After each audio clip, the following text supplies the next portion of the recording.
The man was stunned to discover a wild man appearing on the surveillance footage. Son of a bitch. He immediately grabbed his hunting rifle and drove over to investigate, but when he arrived, only the damaged camera remained. The wild man had vanished without a trace. Mark sensed something was terribly wrong. He raised his rifle, alert and ready, but in that instant, he was ambushed. Mark fired wildly into the woods, then swiftly shed his conspicuous jacket and hid behind a tree, but before he could catch his breath.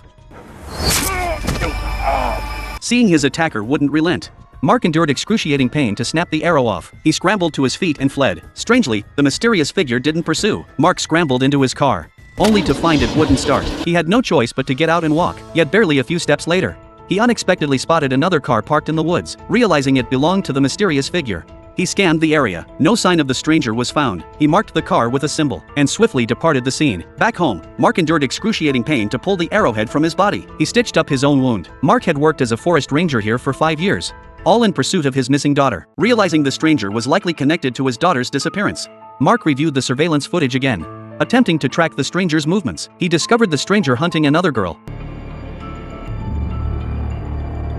Mark quickly gathered his gear, determined to rescue the girl, but as soon as he entered the woods, he was ambushed by the stranger once more.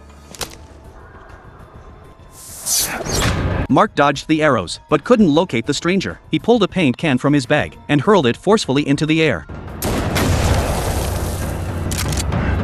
The stranger was instantly drenched in paint and fled in panic. Mark fired several shots at him, but the stranger moved too fast. He could only watch helplessly as he escaped. Mark then went to the riverbank to wash his face, and suddenly spotted a pale figure crouched on the shore. He hurried over, and discovered it was the girl being hunted by the stranger. Mark quickly pulled out his jacket to cover her, only to discover her vocal cords had been removed. Before the mysterious figure could catch up, Mark scooped her up and fled, but before they could escape the forest, darkness fell. Mark switched on his flashlight and searched the ground, then pulled back a wooden plank to reveal the pit trap he'd set earlier. For safety, he planned to hide inside until dawn, but when he turned around, the girl had vanished. The girl mistook Mark for a villain. Mark hurriedly explained, I'm not gonna hurt you.